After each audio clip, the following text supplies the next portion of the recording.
and welcome to the Pragmatic Live podcast series, where we tackle the biggest challenges facing today's product management, product marketing, and other market and data-driven professionals with some of the best minds in the industry.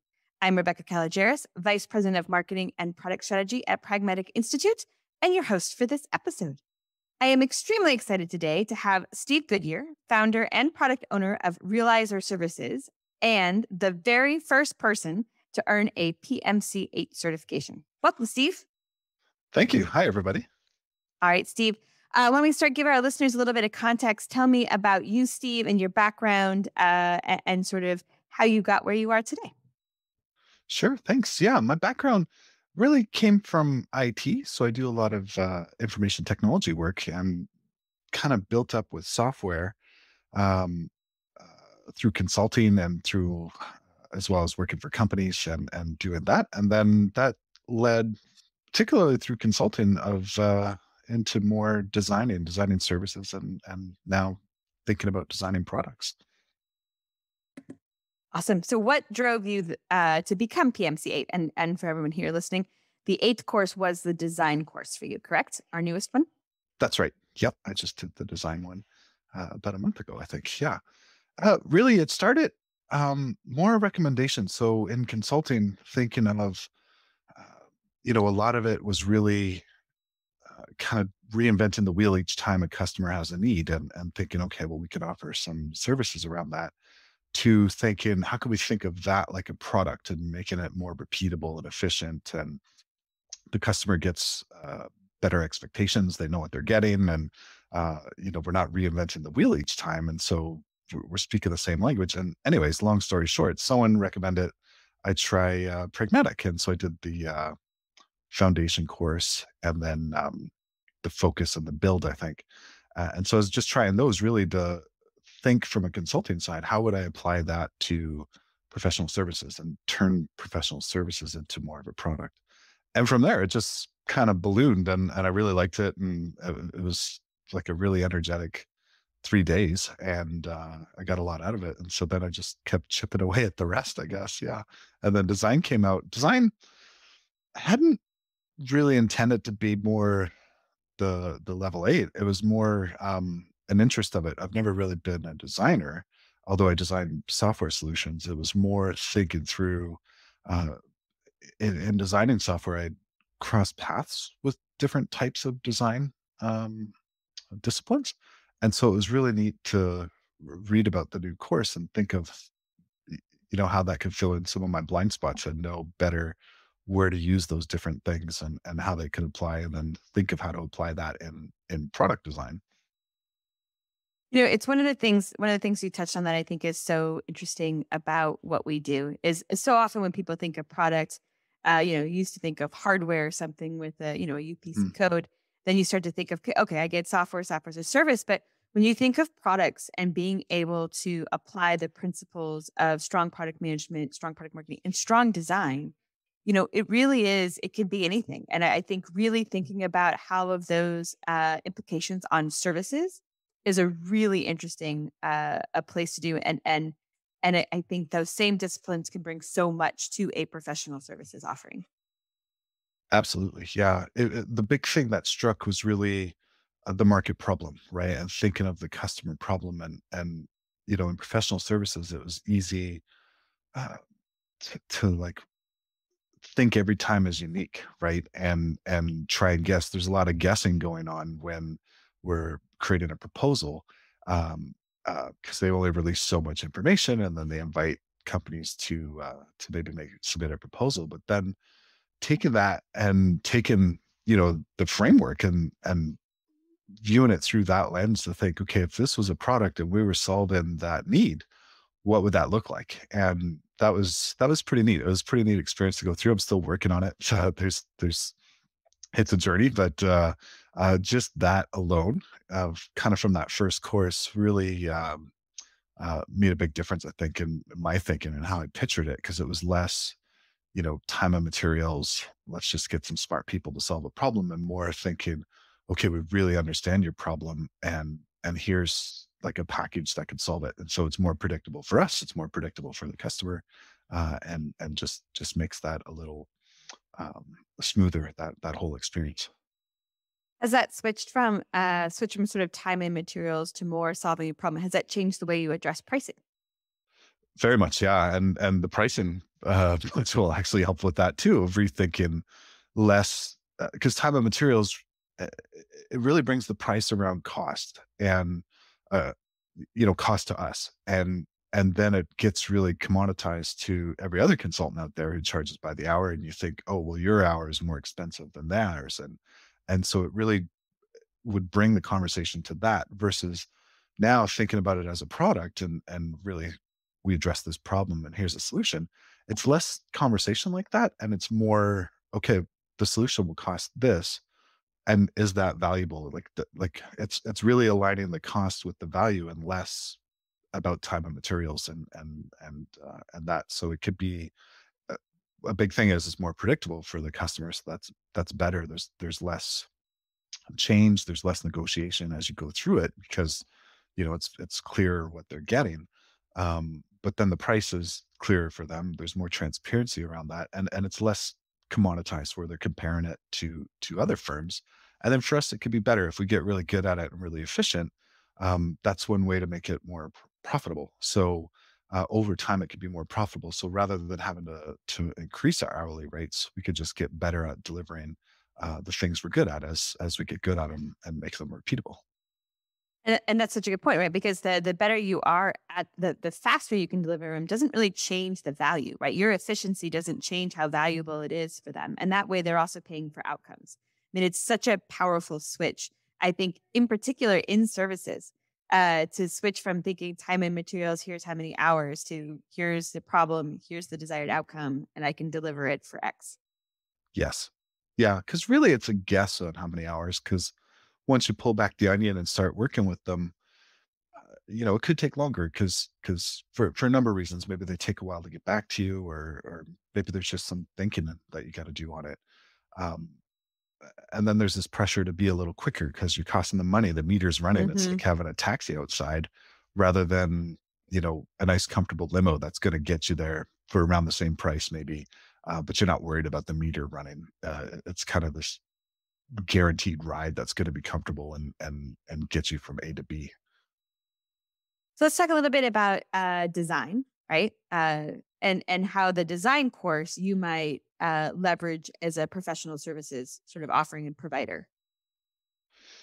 Yeah, it was, I looked at it 2 lens. One was really thinking about products and the software we deliver, and so it was in part that, but then definitely thinking through, as a services organization, what the design would be.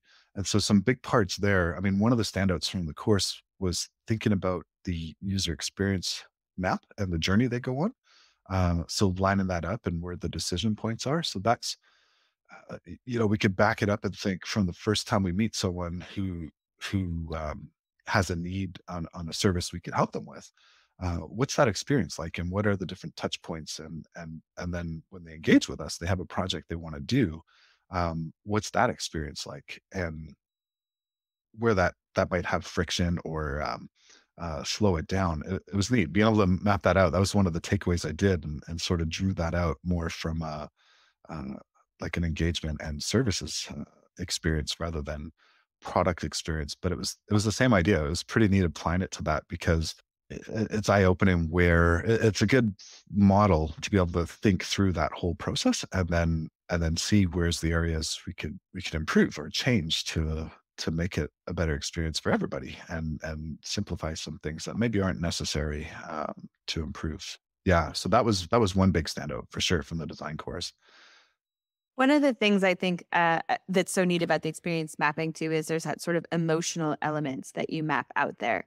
Mhm. When there are frustrations, when they're frustrated, when they're worried. And again, not speaking of engaging with you, of course, Steve, but having in my career hired a great deal of professional services and vendors, right? As an executive, there is a definite, it is a different um, it is a somewhat different buying process than buying hardware or software, right? Where it is sort of repeatable no matter what. There are all of these contingencies and pieces, and so I would imagine as your clients and really thinking about the places sometimes where a professional services provider feels the most confident, like they've got this, is actually where they tend to communicate the least. And that Mm, can be inversely felt the other way because that silence can be scary, right? So mhm. again, sort of putting yourself in your customer's shoes and your user's shoes in this case to really lets you see even just how communication and updates and the process improvements that you could do on something like professional services. Yeah, definitely. That's a great point. As I was building out the timeline, thinking of the motion up front is a lot of questions because they might be thinking things like, can they really do what they say they're going to do? Is it going to cost what they say it's going to cost? There's all these Yep. questions you don't know unless you've worked with them a lot. And you could be putting your reputation internally on this. This could really help your career if you do it. So there's a lot of anxiety early on in the process, that could help from a professional services side. Then we want to craft things so that way, y- uh, we've done it before. Um, Here's kind of our milestones, so we know we're on track. So that way you can be reassured and maybe take away some of that anxiety by reducing the commitment, maybe, or showing more of the secret sauce of how we're going to get there, and make you look good and build it around there, knowing that that's kind of your anxiety early on, and then following that all the way through to make sure we build on that. But yeah, definitely, that's uh, could really help you see, because otherwise it's easy to go in and think of it like you're negotiating, and it's more adversarial, or it could lead that way in different firms, uh, on different types of engagements, and where instead we really want to come in and make it more like, well, okay, well, we're here to help you, and we're here to make you look good, and we're here to solve this particular problem. And here's our approach, and here's what you can expect, and really build it more around reassuring and a partnership rather than, yeah, kind of that negotiation. And you're right, knowing when to bring up and show, where we've done it in the past, where you might not have thought to ask for something like that, but we know you're potentially anxious really early on, and you don't know how well this is going to go, but you're probably wondering in the back of your mind, if you haven't said, yeah. So thinking through that makes that process really smooth, and then it helps me stand out because others aren't doing that as much. So it makes us very unique in that buying process, especially. And then delivering, as we're delivering, it's less about, checking the checkbox that we've done these tasks, and more about checking in to see, uh, are we having the right impact, and is there anything you need to promote this internally, or something like that, and thinking through your needs. So rather than really focusing on a contract, or checking a checklist, we're being more empathetic to everybody involved in the project, and what are the things you might need that's not necessarily in the contract, but that could help you and help make the project more successful. So you touched on some of this, but we haven't specifically talked about sort of the market and launch, the go to market part of our curriculum, and then again applying that I think to professional service. You talked a little bit about the emotional and the sort of the fear is way too strong a word, right? But the sort of Mhm. concerns you have before you bought. What else? What else in those courses do you think that you really sort of gravitated to and deployed in your own practice? The big one was buyer personas, and I think that was in, I can't remember now. I think it was in the marketing one. Yes. But that buyer persona idea. So we've thought of user personas before. So that one I've done, and then learned a lot more about. So that I was really happy to kind of get a good template, and standardize the idea of user personas. But then and so that's users of the software we deliver.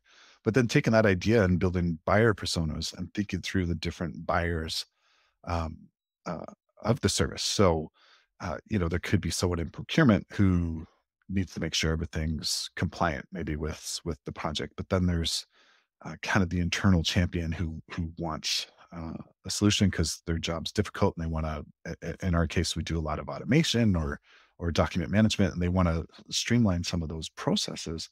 Um, Thinking through their needs and how to arm them to kind of sell it internally, and the process they would go through. That was really interesting in a market sense, because it really changed and helped me think more from a customer side. How are they going to buy this? Beyond just how are they going to discover it, but the buying process is tricky because they see it and they like it, but there's so many different people that might be involved, and think it through who those people are, and kind of mapping that out and using these buyers personas. That was a really valuable tool. That one especially really made a big difference for me. One of my favorites, though, to be fair, I'm biased on the product marketing side of the house. But I think I always say, like, if you really understand your buyers, and there's usually, since we're B2B space, right? There's generally more than one. Everything you do in marketing and go to market makes so much more sense, right? You Mhm. understand the language they use, you know where they are, you understand the problems and how they describe them. And then you're really reflecting back to them, not in a parroting way, but in a way that helps them find themselves in your messaging, right? And for them to believe that you understand their pain and that you have that you're credible in your ability to solve it. Super powerful. That credibility really nails it too. Yeah, but like whereas before it would be we talk a lot about features and it would be more technical talk, which resonates with some people in IT, but the actual buyers, the manager, they have different questions, and the procurement person, they have different questions, Mm. and finances involved, they have different questions. So whereas the sales might have taken a lot longer, and again, thinking of that journey too, it might have added more anxiety because that manager who liked it and we're speaking the technical language to them, they don't have the right words then to go and sell this internally to finance, saying, "Oh, I want to approve this budget to do this project." We haven't armed them with enough, so we either have to hope they have enough, or hope they have a good relationship. That would have been before, but now that we've thought through all these personas and that journey, we can make sure they have the right talking points, make sure we're able to support them and know where else they need to go, and it makes it easier to connect with the right people too. So that way we've matched the right projects and the right customers that are looking for the type of projects we do. All right, I'm going to put you on the spot a little bit here, Steve. So, one of the very, very big things that we teach, right, are Nahido visits. So, is that something that you guys have deployed? Can you tell me how that's going? This was another one of the biggest changes. So, uh, and the last firm I worked at, we did a lot of we tried to do a lot of this thinking of product and how do we turn professional services into a product. And then looking back, we never did any of the Hito visits. It was just we got a bunch of us in a room and we brainstormed on a whiteboard. But now the change is really to gather that, and it's built into our CRM. So we have a little table that collects um, pain points and different data points we can get on customers for different interviews we do, or different things we could collect in the market. So if we see like a post or a blog post or something like that, we'll collect that too. And then debriefing with customers, because one of the things I learned from my last job was nothing important really does happen in the office. Like the the hard part of that was if we don't go out and talk to other people and do the Nahito visits, we kept reinventing the same things, and we weren't really innovating, even though that's what we were trying to do. We had all the same people in the same room and drawing on the same whiteboards, and didn't really come up with new product ideas that resonated because we weren't talking to outside people. So yeah, that was one of the biggest changes as well, is collecting those data points and the terms they use, and understanding how it fits, and then probing deeper to make sure um, we understand it better um, as we get it. It's good. We try and do a debrief on projects as well to get more beyond just the lessons learned of how the project go and how were we to work with, but probing a bit on that to see, did we solve the problem, and were there other problems, and uh, did did we surprise ourselves on this project, and did you learn anything, and was there anything we could have known ahead of time or taught you ahead of time to maybe expand the project or do something different. So that's always a good source. Um, I haven't been good at kind of the win loss ones though, going to collect them from the loss, but definitely uh, other ones where we have good relationships. We really try and dig in and get more uh, information, and that's just helping us learn. And like I say, we put it in our CRM tool, and that collects a lot of data points too. So that way in the future, it'll benefit us even more too, I think. Now your homework now though is to do the win-loss too, because they're Yes. super powerful. And I've done them both direct, which is great, but I've also used some third parties because I think it is one of the easiest things that gets sort of a downgrade. It's the thing that gets dropped, Yeah. just in the rush for things and the different things. But I find, and I find the information from the wins just as valuable as from the losses. Mm. And they're both key. But yes, that's why sometimes a third party works, both from people being sometimes more forthright with them, Hmm. but also like they can have a steady stream going. So Keep up that's your with it. homework. That's a good idea. Yeah, I like that. Passing it on from the instructors. But in that same thing, and I'm not sure how the product role is divided in your organization, but one of the other things that we talk about as sort of a first step is the gap analysis, right? How good are we doing these activities? How important are they to us as an organization in the spot in the life cycle that we are? What's the gap? How do we prioritize where to focus? Have you done that? I did it for my previous organization as well, just to, because it was such, I remember doing it that night when I took the foundations course, because it was such a good experience to go through and Mhm. eye opening that I went through there. I have it as a bit of a checklist. I haven't checked in on it recently enough though. So yeah, that's some more homework for me. But no, I remember I'll doing stop assigning homework. Sorry. But it was quite eye-opening, and it's a good checklist to make sure we kind of set ourselves up and don't fall into bad habits of stop talking to customers and moving into a room with a whiteboard with just ourselves. It could be easy to fall into those habits if we don't have that kind of structure and that framework that encourages us to get out there and do more research that's outside the office. I think it's good for keeping us honest. I also think, in all 37 boxes are important. Everything we teach in the 8 courses, I think is really valuable. But you do have to prioritize. There is just a limited number of resources, and that's the other reason it's good. What we don't want is for someone to be like, "There's so much, I can't possibly do it all." Right? It's like, no, of course you can't. But let's figure out what's the most important. Let's tackle that first. Then let's add that thing. So it keeps focus, but I also think it sometimes relieves some of that tension and pressure of not being able to do all the different homework from all the different courses that you want to, right? So it's good both ways. I agree. Yeah, and that's been my experience. I'm more iterative. I still have the paper handout of the framework and haven't gone through and checked them. I probably should, and that'll help me focus. But every once in a while, I kind of use that to think of what else to add as I get good at the other ones. But yeah, I've gone through and used a bit more focus and pick my favorites that really moved it a lot. But yeah, I agree. It's even just picking a little made a big difference. And as I get more, and as we get more teams that could more on the team that could fill in more Mhm. of those blanks, can help as well. So one of the things that we've added to our products and in the time that you've been attending our courses is the Pragmatic Alumni Community. Hmm. And is that I would love just to kind of get your thoughts on that and how you've utilize that and where you've seen the value.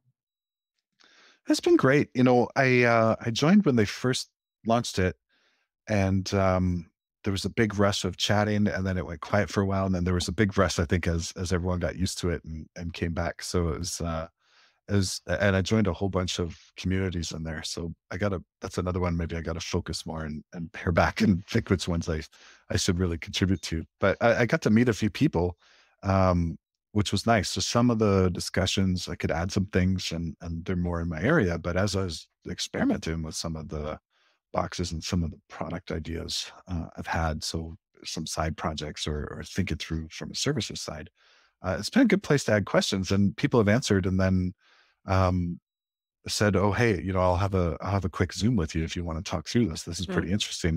I've done the same thing last year, and it's been neat. So I've made a couple friends through there, which has been good beyond ones I've gone to classes with, and they've connected with me and talked through it, and then trying to do the same thing now to pay it forward. But it's neat. It's a neat community of I don't know how many people are in there, but I know it started with 200 of us, so it's a lot more than that now anyway. Um, But yeah, it's been a neat community of just so many different backgrounds because there's a lot. I mean, a full range. There's a lot in software that's kind of in the same area as me, but then there's a lot in like healthcare and Mm. physical products, and so it's just so neat to see so many different perspectives, uh, outside the class because the classes are so they're full days. I mean, there's a lot of work. There's some group work and activities in each of them, but it's not the same as the community where it's more free form and people jump in and you get a lot of uh, connections that way. And that's my favorite part of the community is sort of those connections with people. And one of the things I find interesting is so many people wanted the community so they could find uh, people like them, people in the same industry with the same offerings. And there's a ton of value in that. But I also find such interesting value in the way people with completely different products Hmm. solve their problems because they really come at it from a different history with a different perspective. And sometimes there are pieces in there that are so applicable, but so foreign to how, software as a service approaches it. But you see how hardware does it, and you think, oh, there's some kernels in there that are really interesting to explore. Yes. Yeah, I agree. And they're just interesting perspectives and backgrounds and yeah, interesting stories. But being able to discover that, I wasn't expecting that really. I thought like I joined a couple of the communities and it was like software as a service. And I'm kind of interested in that and wanted to learn more. So I've a bit of a fly on the wall listening to the discussions. But then that moved me to I can't remember what group that eventually brought me to. Um, but I eventually went and joined that one, and it was completely different, not software people, and talking about all relevant things that I'm interested in. Yeah, so it was a nice way to really expand my circles and see how other products do it. That still that's applicable, which was neat. Yep. So just yeah, because I remember when I started Pragmatic, they had a site, but it was really to download templates, and Hmm. that was valuable and good because all the templates are helpful. But that was missing. Yeah, not to be able to hear how other people were using it and continue the conversation. So yeah, it was nice. It was nice when they added in the alumni community for sure. All right, Steve, this has been super enjoyable, and we've talked about a lot of different things. If you were going to have our listeners think about two things, two takeaways from your career, from the classes you've taken, what you've done professionally, two things that they would maybe do differently tomorrow based on what we talked about today, what would it be? The first one would really be focusing on the customer and the customer problem. Maybe people are already doing that more, but that was a big, and it seems in hindsight's like such common sense, I guess. It's obvious in hindsight, but really focusing on that uh, kind of opened my eyes and solved a lot of questions I had or a lot of blocks maybe I had. So that would be a big one. Really know it well, and if you were to pick one thing, one block, I'd really choose that one first and do it well. The other one is kind of a second one. I almost want to say buyer personas because I like that, but I already talked about it so much. So maybe I'll repeat myself. But I really like the buyer personas too because thinking about the buyers, it helped me understand the process more and understand why um, sales cycles were maybe slowing down or why things weren't being adopted in the way I thought they might have been. Because I was really looking at it from my own lens and not from how someone would want to buy or procure services. So and solve a particular problem and make sure I'm speaking around there. So the two kind of go hand in hand, and they're really early, I guess, in sort of selling and marketing. But I'd probably leave it with those two. Is really, what is the problem in the market, and really know that well, because so much of the product design and product solutions come out of that. And then, yeah, really know the buyers, the different people involved in that experience, um, in that journey, and then, yeah, the rest will sort of fall into place after that. But knowing those two, I think, are probably my two favorite today, anyways. And those are great ones, Steve. Perfect answers. All right, Steve, I really enjoyed our conversation. I hope you come back and talk to us along your path, keep us updated. It was very enjoyable. So thank you so much. Thank you. Yeah, it was great. Thanks so much. That does it for today's episode. Thanks everyone for listening. And don't forget to join us next week when we tackle another great topic designed to help you elevate your product, your company, and your career.